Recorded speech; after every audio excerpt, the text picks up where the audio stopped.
and I also was trying to convince I guess put my money where my mouth was to try to convince less experienced turners not to be afraid to either demonstrate or at least show your work, because a lot of them, I think, don't even want to do that. I've often said, John, that unless you start teaching, you never know exactly what you know. So until you actually try to teach somebody else, you never completely understand your subject. That's right. I think that's That's that's part a of good point. that's part of the process. That's how it goes. It's just Yep.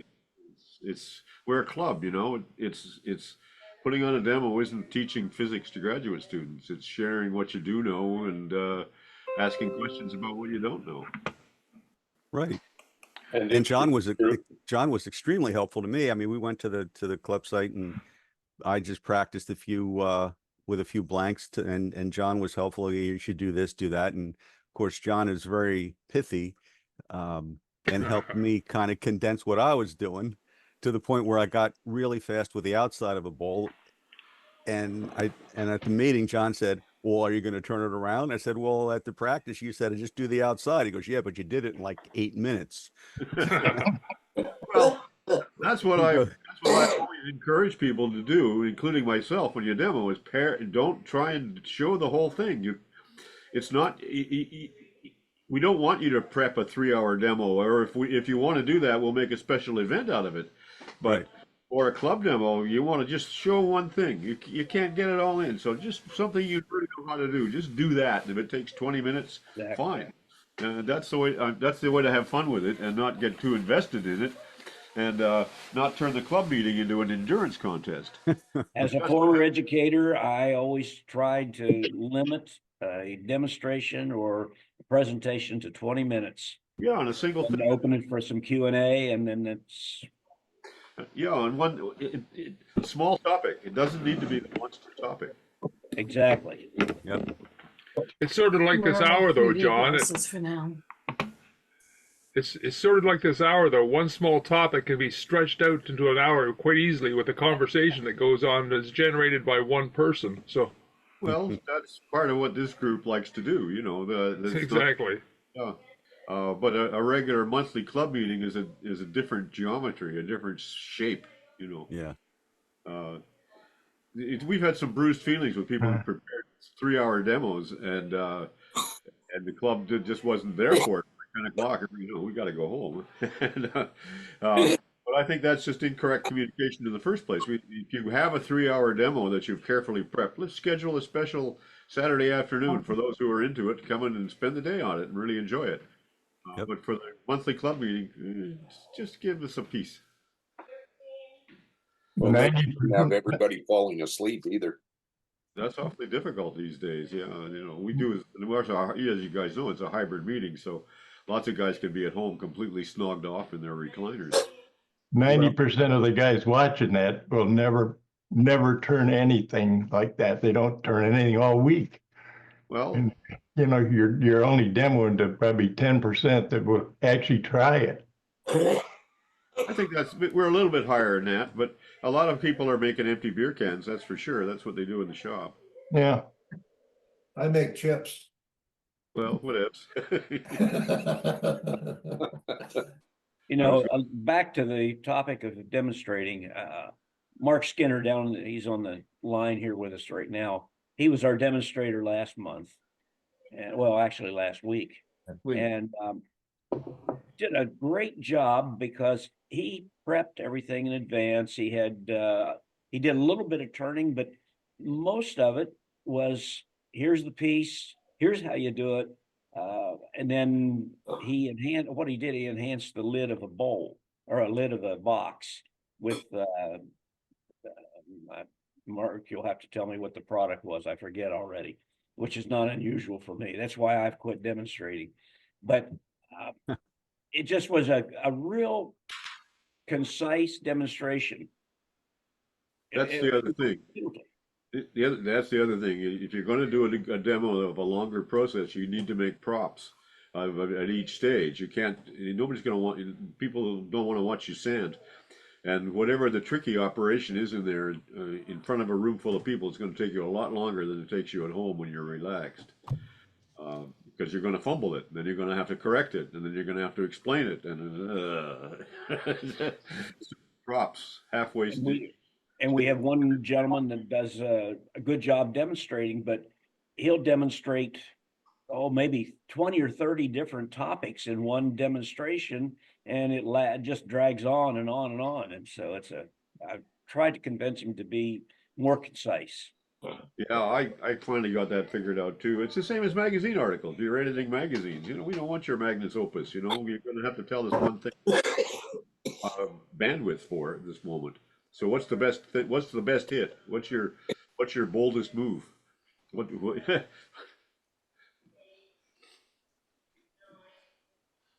Good morning, all y'all. It's 10 o'clock. It's Lancaster Woodturners weekly coffee hour for December the 26th. I hope you all had a jolly Merry Christmas. I can see that at least some of the regular people here aren't here because they're off doing family things. You got your hand up there, Mike. You're trying to make your camera behave. I'm just going to scooter out of here for a second. This is a picture of me in 1976. It's the only one I could find in the shop at Rochester. And that's 4 pieces bolted together with faceplates and blocks at each end for multi-axis turning. And I'm showing you that today because last week I showed these little models that led to that, and I found that photograph. And those 4 pieces then, when joined end to end, made a tall sculpture that I put outside, and it finally rotted into the ground. But I'm showing you that to remind you that on this January 9th, we're going to have Barbara Dill, who wrote the book about multi-center wood turning. And I'm hoping Duxbury can make it that week. And I'm encouraging all of you to bring along your own experiments in multi-center and multi-axis turning to show and discuss and ask questions about and learn from Barbara about. We'll have her for the full hour, and she's quite keen about it. We did a rehearsal the other day. She knows how to share screen. So I'm going to continue to tease you with my own multi-center things in the past, and hope other people will jump on this particular little bandwagon. And while I have you here, let me see. Let's just do announcements, then I'm going to show you a little work. Barry, have you got a club announcement? Anybody? I don't really have a club anymore. All right, I forgot. Ziegler, what's coming up January? So we have, I still think we have David from Easy Wood Tools, who is going to turn a goblet using Easy Wood carbide tools. That's the demonstration. So that's what's on the docket for then. We have Bill Heaps is now the vice president, and Bill is going to be setting up the demonstrations here on out. But of course, we're going to do everything we can to give him a hand to figure out who might be able to demonstrate. That's what we were talking about in the pre-meeting. So that's really what's happening. And then what date's the meeting? The meeting is on January 7th, and open shop will be on the 11th. Okay, that's the Lancaster Club. Any other club announcements anybody wants to make? I did speak with Dave Hewlett a couple of weeks ago after he posted about being pretty familiar with IRDs, and he gave me some names that he said did a great job, and I passed them along to Bill to look through. There's about a dozen or 15 names. They range between 300 and 4.25 for a 2-hour demo. Okay. I'm going to put the Barbara Dill reference material in the chat sometime during the hour when everybody's clicked on, and when somebody else is holding forth for a bit, and I can just I have it set up to move in there. Also, Lancaster Club dues are due. I'll try and get that info into the chat before the end of the meeting as well. Other clubs? Yeah, Susquehanna Club, of course, is doing the farm show locally here in Harrisburg. Anyone who wishes to support the farm show, we have a demonstration area. We have a locked cabinet. We put items in the cabinet. We talk to people coming by. When people are turning, there's probably 20, 30 people standing around watching. And so it's not one of those things where people will just walk by it and slow down a little bit and then, boop. But they really are interested in seeing what we're doing. So I'm going to send out my email address in the chat. Send me an email if you would like to take a spot. We have a schedule that's on online. You can fill in your name whenever you wish to do it. There are two.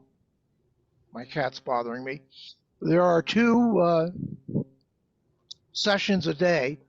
One from 9 o'clock till 2:30, and one from 2:30 to 8. And you do get a free parking pass to the farm show. So parking is $15 now. They do not charge for entry, but they charge for parking. So, and come to the farm show in any case. It's a really great experience. I enjoy it every year. So that's it. I will post my email address in the chat. Contact me and we'll get together. Okay. Any other club announcements? Local clubs? Well, I have the floor before I'm going to turn my video background off, and I'm going to show you this little box that I made using an inlay that I got from Rich Colvin, who's on the screen here today. It's one of those rose engine things, and it dropped right in. It's I don't know what wood it was, but I put it in mahogany, Cuban mahogany. Ziegler and I bought a bunch of Cuban mahogany, and it just turns beautifully and holds detail beautifully. So it's like a rose pattern in there, and I kind of like it. It's set a little higher than I like, but that's me because I didn't give myself enough thickness in the lid. This is one of those hidden magnet jobs. There's no, on the outside you don't see the magnets, but it opens and closes really nicely. I blew it. I drilled an extra hole here, a wrong hole, but I plugged that up. Nobody will care. So I'm kind of happy with this. I think I kind of have a mature design here of a pillbox that stays shut in your pocket or your bag, and can be made in a little thin sizes up to jar sizes. And Rich sent me 6 of these, so I'm going to use some of them in bigger jars once I get done with the current pillbox series. And then because I have 5 grandchildren, and I got to do something when I got that screen on, I got to do something with all my grandchildren. I made them all whistles this year. Well, they're all in their 20s, you know. I made a bunch with Thomas X pattern, and I made a bunch with Ernie Conover's pattern. I had a hell of a difficult time with Ernie's. He has one where you drill a hole that you can get 2 notes out of. Every one of those, I got 7 whistles that work, and I got 7 whistles in the trash can. I either glued the fipple in wrong, or not enough airway, or it turns out that the length from here to here is what's critical, and I didn't really cotton into that, so I didn't make them consistent, or tried to get control of it. I found very little difference makes a lot of difference in how it whistles. So, you know, clearly here's a whole other area of study to become a whistle maker. And you can see octarinas, which have 4 or so holes, and then you're on to flutes. I think next I'm going to make a slide flute where instead of the sound chamber ending wherever the bore ended, there's a slide in there so you can vary it. And I think that way you can actually tune the things and find out where the notes are. And I see on Amazon you can buy the ready things for a couple of dollars. So it's it's a grandpa Christmas souvenir, and these are stand-up whistles. It'll stand on the table like that. I made them all different patterns, or the rest are all downstairs packed up. So that's my report. Comments, questions? They're very cool, John. What is octarino? Is that what they call the sweet potato? I think so. It's a little whistle with a four or five holes, and Yeah. body, and you blow it, a little bulgy thing. Often are made in the shape of turtles and fish, things like that. A little bit of carving. I'm the wrong camera. To your comment, John, I think I know almost anything can be bought on Amazon for cheaper than we can produce it, because somebody out there's mass producing it. So, as you said, it's more about coming from Grandpa than it is from anything else. That's exactly right, and that's how I look at it for sure. It's just, okay, this is what Grandpa's up to now, this week. Did my background come out right way around for you, or backwards? Backwards. Right. See, the right way around. To me. It's also awkward to make them to sell because everybody wants to pick them up and blow them, and you don't want everybody blowing a thing. Yeah, that's right. That's exactly what they do. So you got to just make it for your grandchildren. Yeah, yeah. My friend made those for sale, and he made a little puffer. So he takes the little puffer and he lets everybody just puff on it. It's one of the little turkey basters. Uh-huh. That's a good idea. Very good idea. If I was, yeah, exactly right. I think there's a lot of little geometries that make a difference. I started to look online for information, and there's a lot out there, and some of it doesn't make any sense. I mean, when I followed Ernie's pattern, I thought pretty closely, the damn whistle didn't work at all.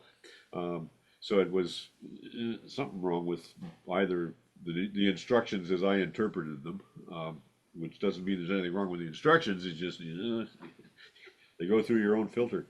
So it was fun, but I was surprised to chuck out as many as I saved until I figured out how to get control of exactly the rotation of the fipple in there. You know, the little thing that goes in. The easiest way to louse it up is you get that in there and it looks like it's right. You put a little drop of glue down here and you moved it. You're done. You can't do anything. But if you leave a stub of wood on it, you can control it really closely and get control. And a little stub of wood and a little let it get a little bit bigger so that it locks in when it gets to the right place, and then you can twist it and it'll keep. So, John, you made a comment that is consistent with our pre-hour conversation. That is, no matter how much you read it, you still didn't follow the instructions. You know, I no doubt Ernie tried very carefully to make it very clear, but somebody can always get confused with no matter how you make your instructions. that's right, and there's always fine points, and it doesn't matter how small the project is. This goes to the earlier question of, how do we do club demos? There's always fine points. I could do a club demo on making these stupid little whistles, and it'd be no problem at all. I mean, this ramp here, this has to be clean. And the whistle doesn't work very well if you just leave it bandsawn or sawn with a jab saw. So Ernie's method is better than Tomislav's in that way. Tomislav turns the whistle and he saws it when it's on the lathe after it's round. Ernie saws it in the block while it's square. That means you can lay it on the bench and chisel that flat and smooth. So, for me, with my particular skill set, that's much the better way to go. So when I get this on the lathe, I've already cleaned this notch up. And that's before boring any holes or making it round or anything like that.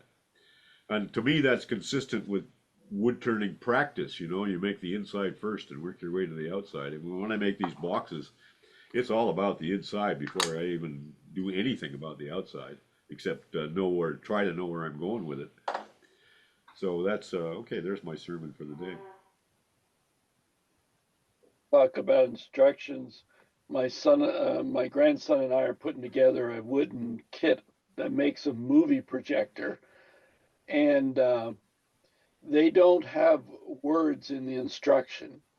Just and pictures. I understand why, because then they don't have to translate 10 million different translations, but they use all pictures. But boy, I tell you, we were quick to find somebody assembling it on YouTube. And boy, that was a lot better. So the instruction thing internationally now, I guess visuals work better than words.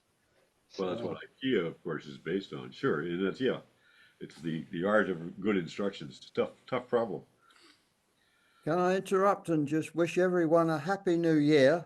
We're in the middle of our festivities for Boxing Day here, and I just called on to see and wish you and everyone a very, very happy New Year, and hope to see you all in 2024, and to say thank you for inviting me onto this wonderful coffee hour. I've enjoyed every minute of it and hope to continue. Thank you. Before you go, Don, what are your Boxing Day festivities? What do you do for Boxing Day? We've just had lunch my wife and I have just cooked for 12 people, and we're just finishing off now, and I'm going to go back in and start a quiz for everyone, and we go from there. So we see now my phone's ringing. I've got a phone call coming in. always happens at the same time, doesn't it? But that's our tip. We sit down for lunch. Take Alex. We'll see you next. Sit down for lunch and thoroughly enjoy ourselves. We've just finished. We're going to see you next year. Yeah, we'll see you on the 2nd of January. And as I say, a merry and a very happy and healthy 2025 to each and every one on Coffee Hour. Thank you. Thank you, Don. Hey, Don. Hey, Same to you, Thank Don. you, Don.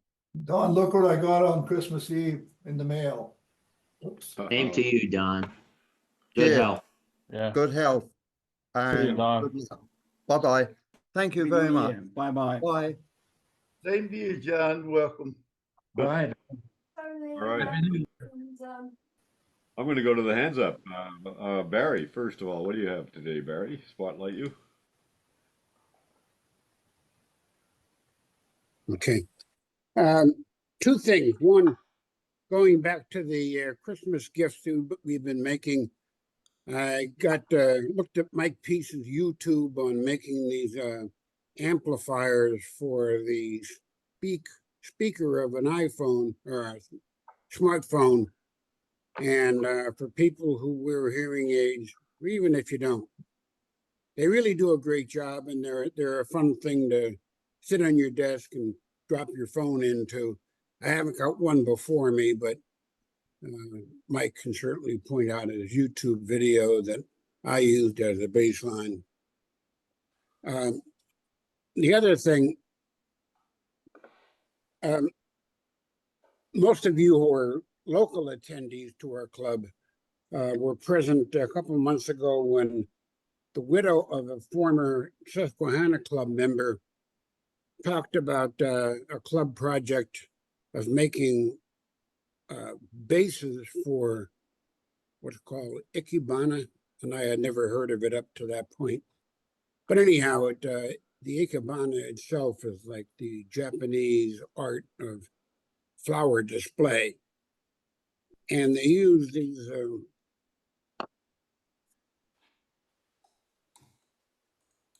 flower frogs. And she is providing, the woman's name is Miriam Rosenwasser, and her husband was a corneal transplant surgeon and a woodturner.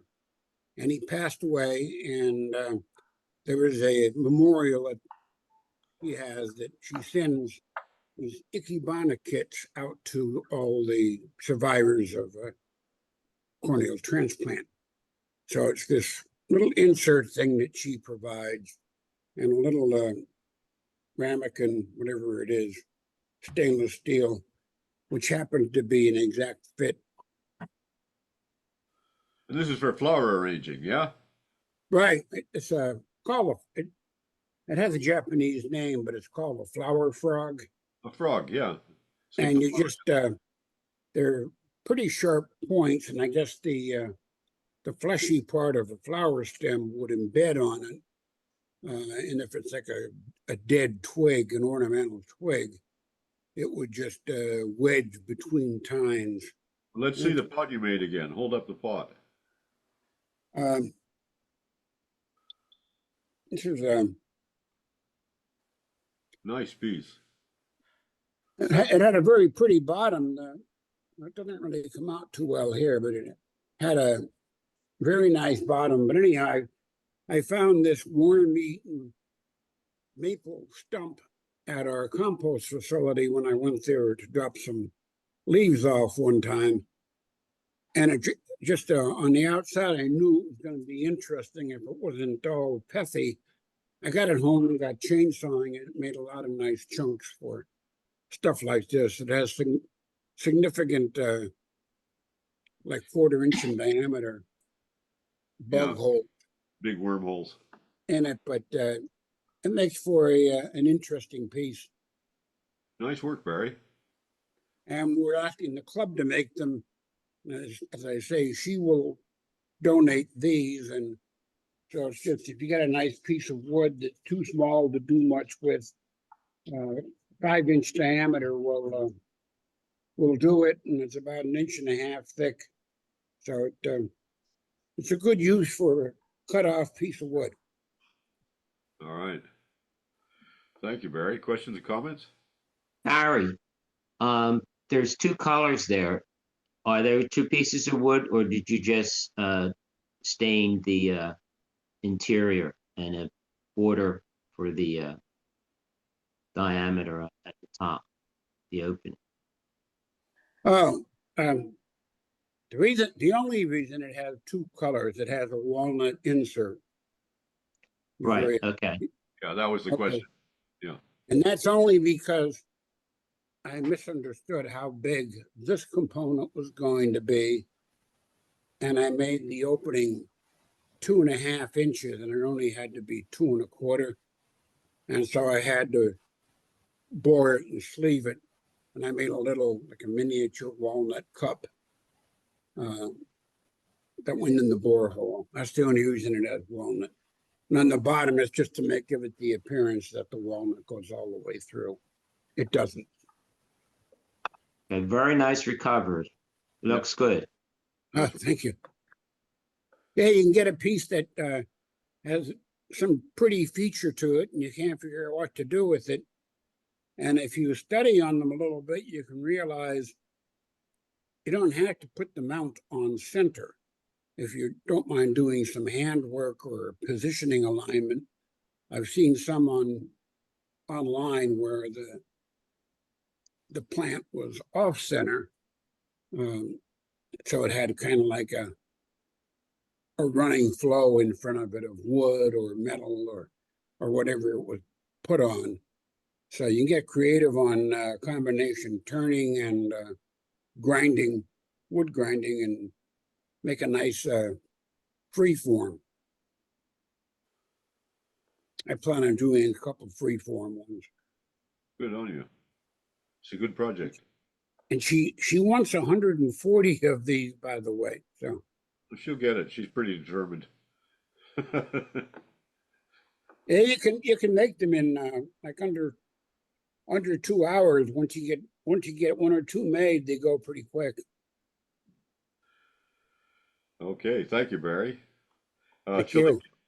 Since you're on screen, you had your hand up. You got something else you want to show us? Yes. This is the Christmas viewing, and I'm up at my niece's up in New York right now, and I gave these as presents. And this is a homage to Brian, who did the birdhouses. So here are 2 of them. Brian McGuire gave a very nice demo at the H Valley in Huntington Valley, Pennsylvania, the old MLCS. He's done a few demonstrations for me. He does a nice demonstration. So these are 2 birdhouses. Actually, I made a 3rd one, and I shipped that off to a friend in Ohio. And then I also made a Christmas tree, and I used the bird. They came from Hobby Lobby. There's like 12 of them for, I think, $4.50, $5. Anyway, that's what I have to show for today. Keeping in the holiday spirits. That's very green. That's green wood turning, that's for sure. Yeah. This is one of my this is a dye, artisan dye from a craft supply. And I diluted it with some alcohol and applied it. It worked out really well. I haven't done any dyeing like this, so I was very pleased with the way it came out. It shows, I don't know if you can see, shows the allows the grain to come through. Yeah, that was kind of neat. That worked out. Nice Everybody work. liked it. Questions for John?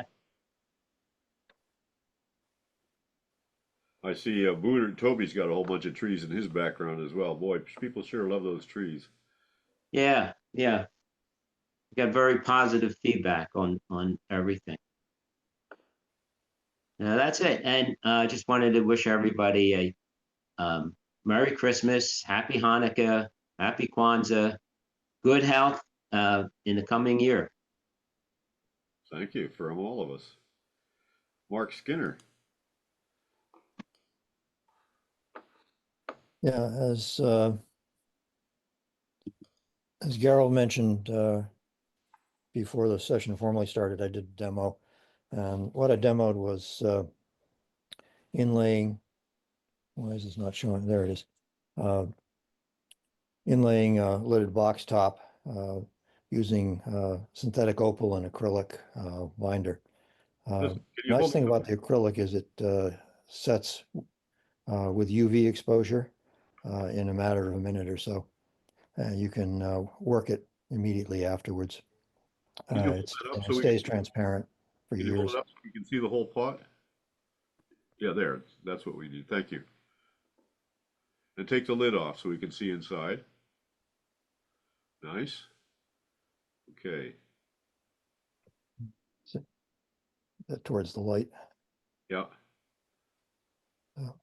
Okay, now let's put it back together and look at you got two things going on there. You got a nice alignment of the sapwood and the heartwood. And now let's see the inlay again, now that we've seen the pot. Okay, now it's, yeah. And what do you use to cure that UV thing? Do you have a UV light that you squirt at it? Yeah, I just got one. In the past, I've just used sunlight. But since I was doing a demo in January and didn't figure that the assembled troops would necessarily want to go outside if there was any sun, I broke down a bottle light. So you can get most of the stuff from easyinlay.com. And the light came and actually the acrylic also comes from solarease.com. You want to put those in the chat? Easy. Can you put those in the chat? If I can figure out how, yeah. Okay. All right. Yeah. Questions for Mark? I'm very interested in that UV cure acrylic. I'm going to try that too. That could help me out. Oh, it's great stuff.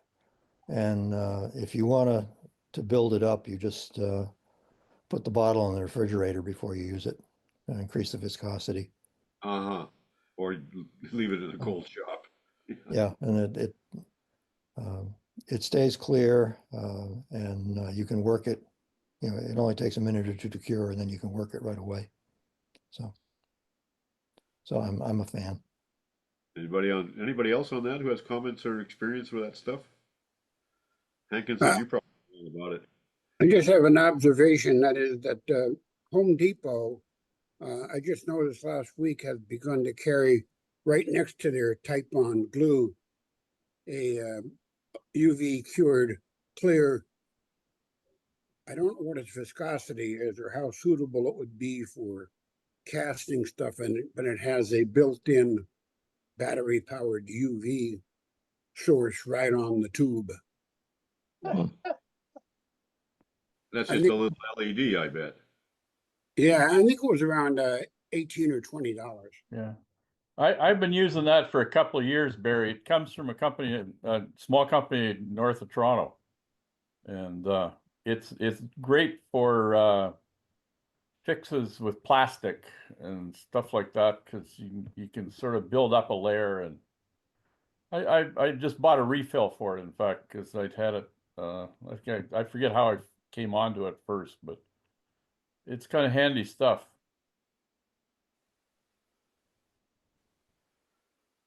I'm very intrigued. I'm going to look for that. I also just used up my first can of Osmo, so that's taken me a year, more than a year, to use a small can of Osmo, and I'm using it on everything. Okay, any more on this?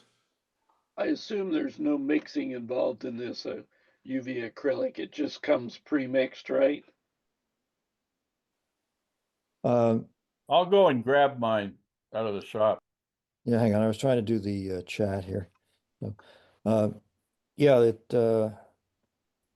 just comes in a little bottle, and it's you don't have to mix anything. That's sure beats AB 5-minute epoxy, I would think. Yeah. And if you want, I'll run downstairs and get the bottle and hold it up so you can see it. You got the info in the chat. That's what I wanted. Yeah. Oh, okay. Yeah. I put the Barbara Dill info in the chat as well. Okay, Jerry Lindberg. I want to save you, Mike. You've been Jerry Lindberg. What do you want to show us? Okay, sorry, I was muted there. You're okay. I didn't have these ready for last week, so I thought I'd show them today. Wow.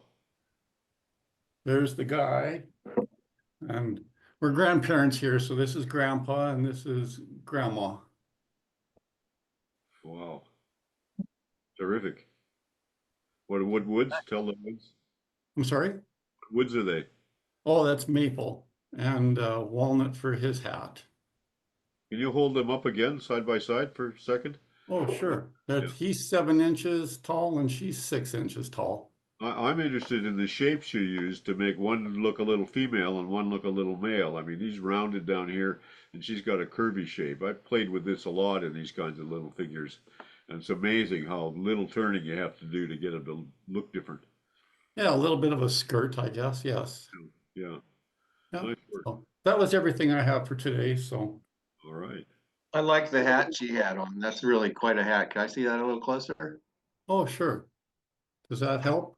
Yeah. Yeah, that's terrific. Yeah. Nice. I like that. Good hat. Now, is that glued on, isn't it? Or is it turned on? No, it's glued on. I make the hats separate. Yeah. What's the buttons? Oh, the buttons are map pins. Map pins. Great idea. Yeah. Yeah. Okay. To make all the little buttons in the eyes and that can be a little time consuming. And so I just use map pins. Drill a little hole and put the pin in. And Nice. Nice. Good idea. so, yeah, that was everything. So thanks very much. Okay. Thanks, Jerry. Yeah, Happy New Year, everybody. Yeah. Mike Peace. I don't think I showed the, whoops, unmute myself here. I don't think I showed these before, did I? I don't remember. Last week. I did? That's all right. It's worth seeing Well, again. the point I want to show, I did a video on the apples, and then I did a video a few days later on the pear. I was intrigued in that the apple video got like 5 times the views that the follow-on one on the pear did, and I kind of scratched my head, what's the difference? But in the pear, one of the things I was focusing in on was using this technique I saw by Colwyn Way of formerly of Axminster, on making this jam chuck cylinder, and you can make a different size cone on each end, and it's just a great way to use as a jam chuck to finish off the bottom. So it's a technique I would encourage people to give it a try. It works for apples and fruit. It works for all handles. It works for eggs. It can work for spheres. And when he talked about having several of these of different sizes that he's used for years. So once you make several and it's a different size on each end, you just reach in your box of spindle scraps and use a jam chuck. Well, wait a minute now. Let me see that again. I'm very interested in that. Now, how long is that piece of wood in the first place? What dimensions? I can measure it. It's probably about 4.5 inches. Let's see here. It is 5 inches. Okay, so 2.5 in diameter? No, it's probably closer to 3. Actually, it's 3 1/4. Okay. And the cone is a long taper cone, or what? Yeah, it's a long taper cone, depending on what you're going to put in it. You can put all kinds of. And is the cone straight or curved? Well, it probably depends on what I was using it for at the time. But generally, for jam chucks, the secret is you're making a Morse taper, basically, with about a 3-degree taper. Huh. Well, you look like you got a lot more taper than that in there. I might. Some of it's not even being used further down in there. Depends on how far you're jamming something. If you were jamming an apple, it might be different. And depending on the end of the apple versus a pear, maybe that goes down in. For this one, I put tenons on it, but actually I've got another one, and I used what Richard Raffin typically does on a large chuck. It just fits into a deep chuck, and you just clamp it, and you don't have to worry about the tenons. But like I say, you can use either end and make several of them and try it out. I would encourage. And this is the same tree trunk that this was. It's sweet gum, and it's these cracked a little bit, but it's interesting because I hollowed these out pretty quickly. I didn't get any cracking in the jam chucks. I think that's a great technique. That's exactly the sort of thing I've been looking for some of the things. Very useful, yeah. I like the fact that you've got a jam chuck that you can take out of your lathe and then tap it from the other side, so you don't have to be fiddling with your fingers to get stuff out. Yeah, that's another good point. Before you start, get you a dowel that will fit inside your headstock to tap the fruit out and not damage it or whatever it is you're jamming. Yeah, that's always thanks for that comment, Doug. That mistake. You get it jammed in the chuck, and you got to saw the chuck open. The workpiece. Well, I assume you did that before. Way as formerly with Axminster? Yeah, he's left Axminster. Oh, I don't know, several months ago, I think, and now he's got his own business. Oh, okay, thanks.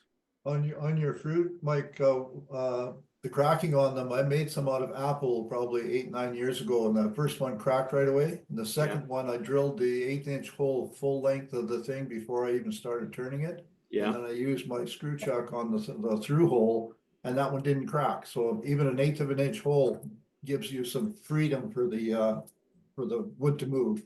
But you got to drill it all the way through. If you leave the inch in the center, it'll crack. Yeah, I thought about that, and I didn't do it, but I did give that a thought. If you got, fortunately with wood this spalted, a crack doesn't make a lot of difference. You put in a little bit of CA and rub in some black shavings or coffee grounds, and it doesn't really matter. Hey, Mike, where's your banana? We didn't see that. Oh yeah, it's in another room. Yeah, but I got a video on bananas. You don't turn them; you saw them out on a bandsaw. Okay. Mike, do you have a demo on that creative jam chuck? I didn't spend I covered it in the pear video. I didn't spend much time showing how to hollow it because it's just you drill a hole. I drilled a 1-inch hole down the middle and then used a scraper. It wasn't real complicated, but it's covered in that video. The shocker to me though is I couldn't figure out why in the world these two videos, this one, the one on the apple got 5.5 times as many views as the follow-on one with the pear, even when I mentioned jam chucking in the title for the pear. I think you want to look to how long they stayed with it. You might find an awful lot of those views were people who just clicked in and out again. Mostly it was a click-through rate. There weren't as many people that clicked on the pear. Okay. The Mike, pear didn't come up on my feed. The apple came up on my feed, but the pear, I haven't seen it yet. Probably because it wasn't as popular, so it didn't push it out. They didn't push it out as far. Okay. You mentioned jam chuck. That scares some of us. Maybe that's why they didn't go to the pear. I don't know why. I don't know why it should scare anybody. It's a fabulous technique that can solve a lot of problems. It's just you just got to get started doing a simple jam chuck. And of course, you start with boxes. Every box, normally the process is you jam the lid on there to finish the top, and then you refine the fit later. But once you get some confidence with boxes, then you find out how versatile. Let me give you another example of one I saw that was really intriguing by a noted turner. I've got it in my I love me shelf. This was done by Benoit Averly. I got this. He did an all-day demo with us, and he did this lovely lid. And I don't remember which end he did first, but he wound up making a long cone jam chuck fit this all the way in there in order to finish the end, whether it was the top or the bottom. And I'd never seen that before, because it went into a very deep cone that was probably at least this big.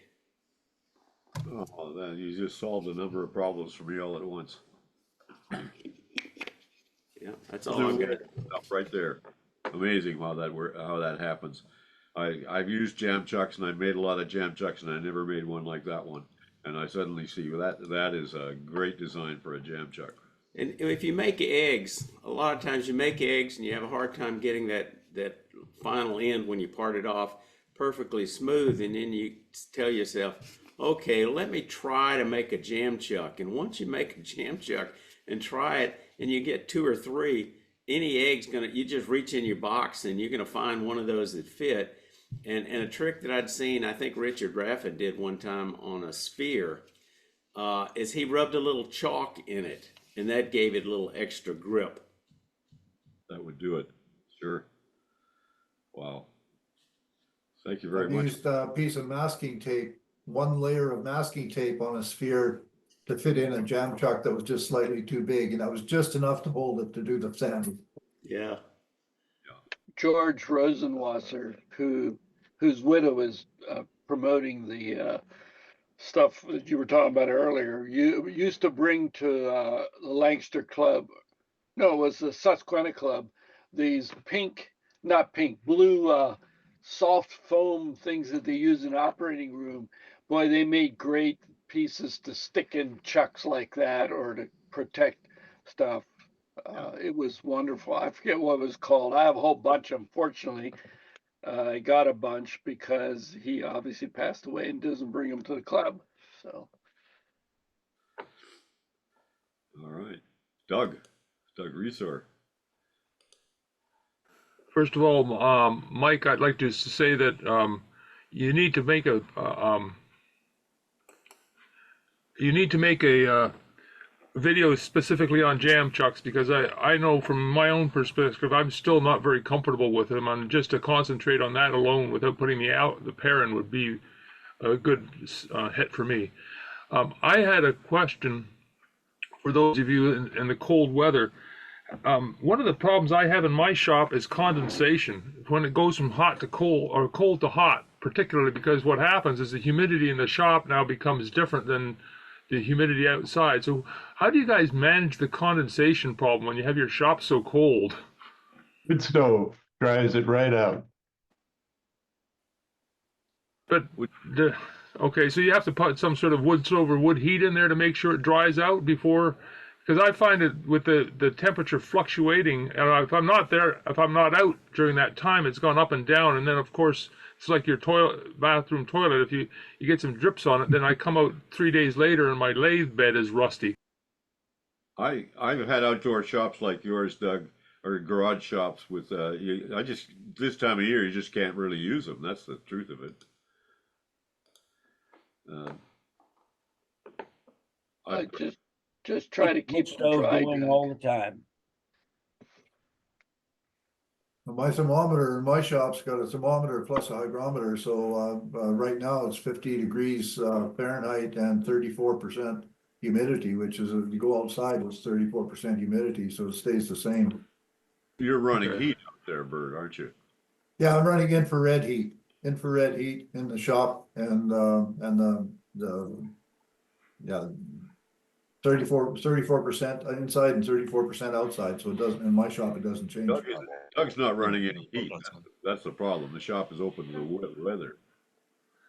Okay, well, I guess I'll have to figure out a way to convert my shop from a garage to a shop completely and close it off, and so never park a car inside again. Not that I can anyway. So you're never going to anyway. Yeah, exactly. There's some coatings you can buy too, Doug, that I spray on the cast iron. I do have a heated. I'm like Bert. Mine's at 49, 50 degrees Fahrenheit with an infrared YouTube heater. But those coatings will stop the cast from rusting, and even on my one-way bed as well. I on the one-way I just put WD-40, but okay. There's a number of coatings you can get for cast. Okay, thank you. I just wanted your guys' input. That's all. Mike, you wanted to show us something else anyway. You're on screen. Yeah, well, actually, I went out to the shop and grabbed this UV. It's not, they say, and I posted this in the chat.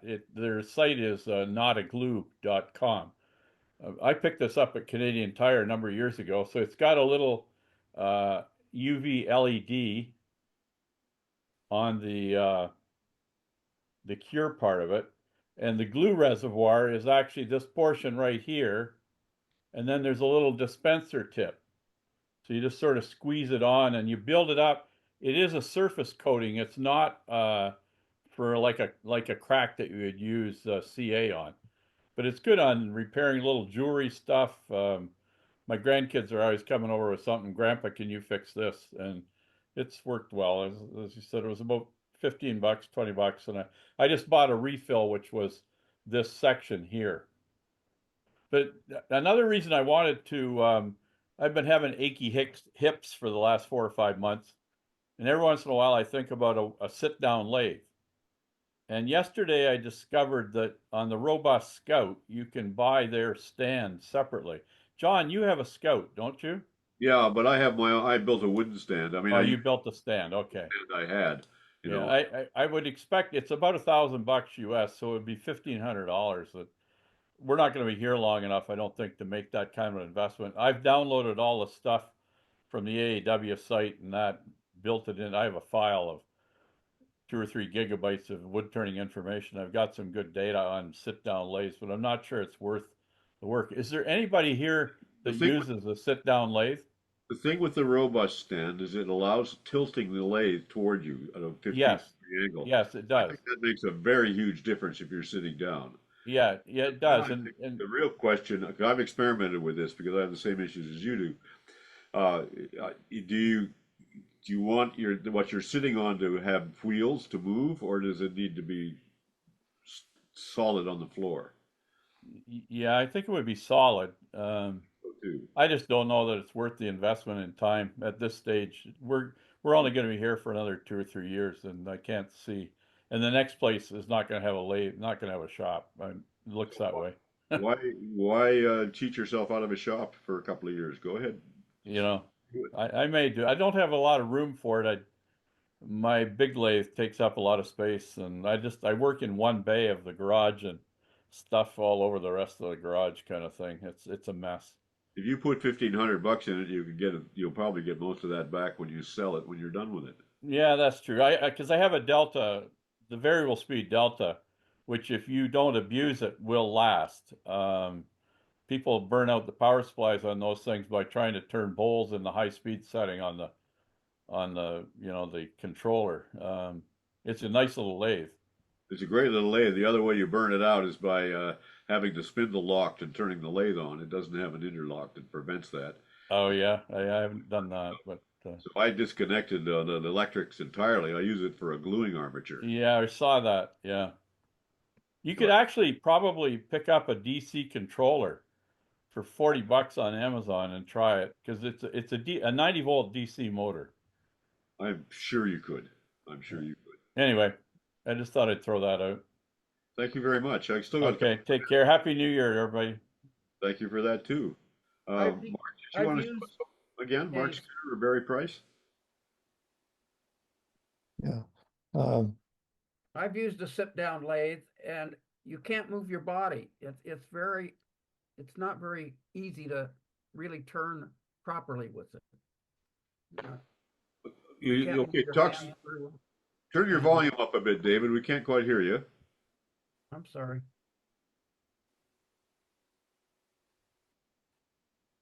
Now give it to us. Start over. I've used a sit-down lathe, and it doesn't work very well because you can't really move your body or your arms very well. You're stationary, and you don't have the support or the nice movement that you do to get a nice clean cut. So I got rid of mine after I used it for a while. Would you say it's useful for doing little things where you could just do it with wrist motions and elbow motions? Well, I suppose so. Most of my turning's bigger stuff, so I don't know. Yeah, I would think that. Might be good for spindle type work. Yeah. I think if you were going to go to a sit-down lathe, that's what you would be doing, is doing small spindle work and small work generally. Right. Anybody else on that? I think it's an important topic. It's going to be, more important for many of us. John, I will add, a rose engine can be done sitting down very easily. So if you're wanting to stay with turning and stay in the art of turning, you could move to a rose engine and really, to stay with it and be able to sit down. Okay. Anybody else? All right. Mark, is your hand up because you want to say something, or is your hand just up because it's an artifact? Yeah, I was going to, if you want to spotlight me, just want to show you what the resin looks like. That's the stuff the acrylic cures. Yeah, and here's a little bit of the opal. It's a fine chip. And this is their relatively inexpensive light. Oh. It's like a flashlight. Yeah, it's a little flashlight, yeah. With LEDs in it, yeah. Yeah. That's a different product than I thought, anyway. Yeah. Yeah, that's they have more powerful ones too, but since I mostly use sunlight, figured this was more than adequate. So, it's kind of a step up so, from one that Brazo just showed us, yeah. Yeah, I find it works well, so. Okay, Happy New Year all. All right. Barry, you got something quick? Yeah, I was curious about, especially with the members here from northern areas in Canada and such, do any of you have a wood stove, like a cast iron wood stove dedicated to heating your shop? Garrett? I guess not. Not a lot. I have a wood stove in my shop. I keep it warm all winter. Right now it's 49 degrees and 38% humidity. I have one in my shop. It's probably 70 degrees and it's probably 20% humidity. Yeah, I'm looking up at the thermometer right now and it says 72 in my shop. Wood stove. I got one just like Gerald's, just like that. I put a big fan behind the box fan, 20-inch box fan. I have a phobia about putting open fire in my wood shop because I have so much shavings and dust flying all over the place. I'd be scared it would catch fire. So my infrared heater does not have any flame inside the shop. It takes air from the outside. The fire happens in the tube and the exhaust goes out. So I don't have anything that would be an open flame in the garage. I used to have a space heater that was just like a furnace hanging in the ceiling. But I always worried about that open flame with that little fine dust flying around. I was scared I'd end up with a dust explosion at some point. So you'd have to get a lot of dust in the air for that to happen. I heartily endorse the infrared. I did it 21 years ago when we moved in. Best investment I ever made. All right. Hey, Barry, I don't remember reading it, but I did read that insurance can be a problem with open flame in your shop too. So you need to check with what your insurance and your local codes are if you can even have it in your shop as a new install anyway. Where's Duxbury gone? There he is. Right here. You going to show us something today? Oh yeah, I could. Yeah, a couple of things. Oh, also for a humidity gauge, I have a 24-inch piece of beech glued end grain, anchored on one end and a needle on the other end. And when that piece of wood shrinks, the needle goes this way over to dry. And in the summertime, when you got the windows open, it goes over to wet. That tells you where your wood is at in your shop. So when you're making an allowance for a panel in a door, you can look at that. And if it rained every day last week, your wood's grown.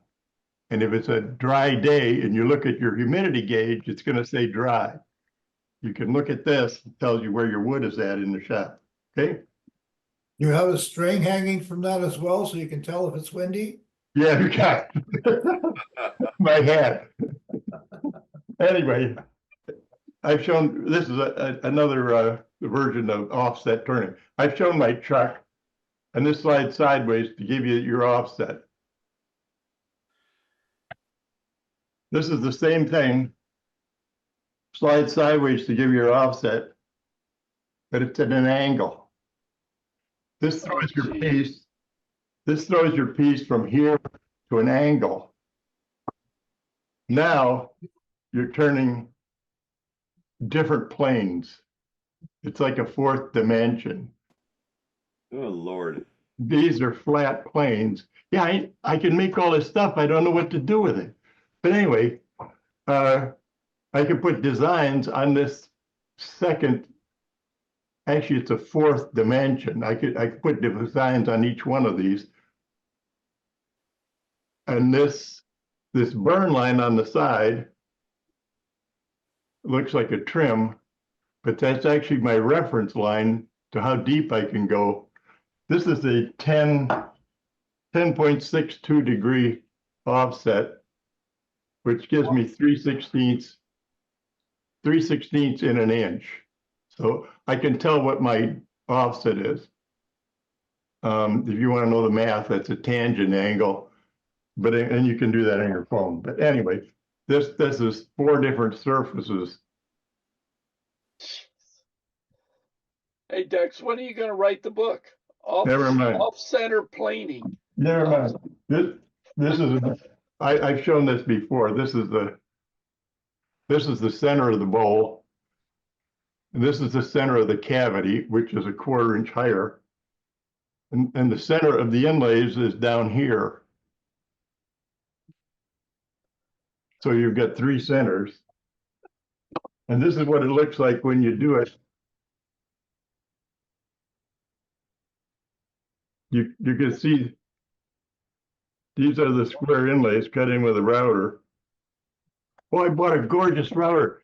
Before you cut these in, make sure the damn router's at 90 degrees. They say it's 90, and my last one was 88.5 degrees. And I couldn't figure out what was wrong. But anyway, you can see I have the bowl showing what I'm going to do here after I get this. I'll plane this off now. That's got a tenon on it. So I can put this on my jig here and go offset to offset this. And if I hold it, you can rotate it this way to make it happen wherever you want. But I have lines on the back.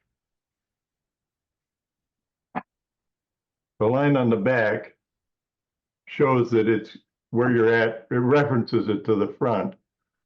So when I put this on, I can reference this to that line on the end and get this horizontal. So that this side is going horizontal. This way. This just bewilders me. I'm sorry. I'm just completely twisted here. I can do that. I have so much fun with it because every time you do one thing, you get like 20 other options. And my God, after a while, I have stuff I put down because I got another option that's better. But this is kind of fun to go to these different degrees. I have one that's 20 degrees, and I can do much more exaggerated surfaces on here. And these are plain surfaces, but you could actually do a design in this surface.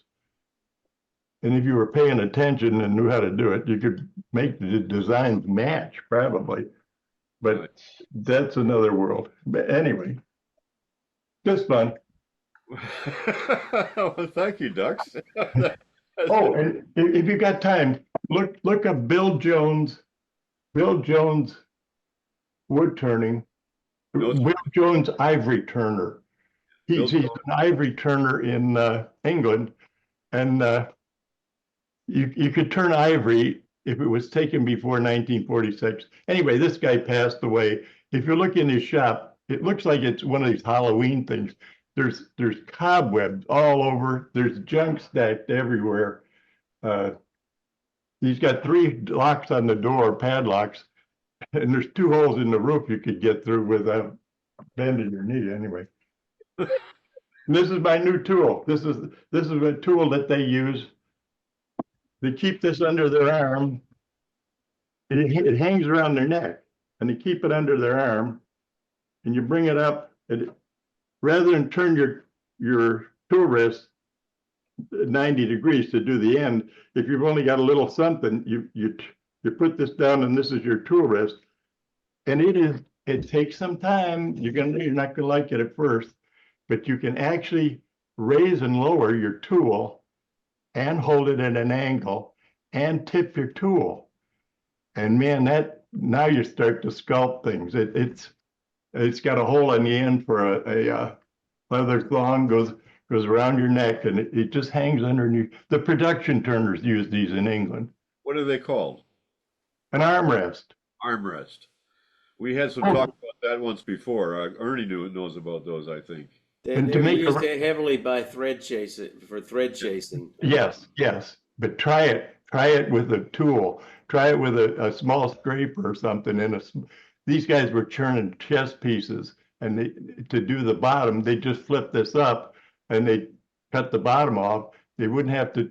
They had to turn 50 pieces a day, shaving brush handles and things like that. But anyway, to put a square piece in a round hole, if you're real strong, you don't have to worry about that. That's an old saying, you know.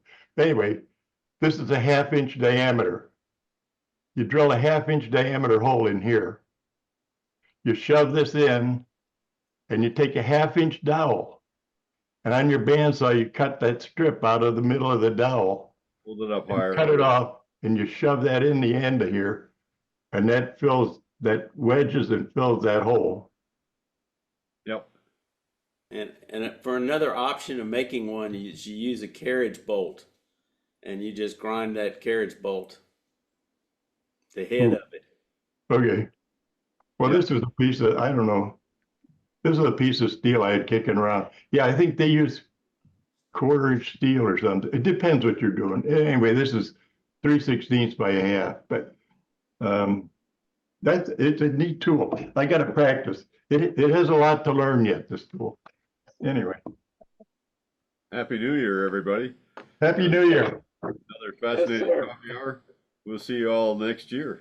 Happy New Year, everyone. Happy New Year. Another great year, John. Wood shop. Thank God for wood.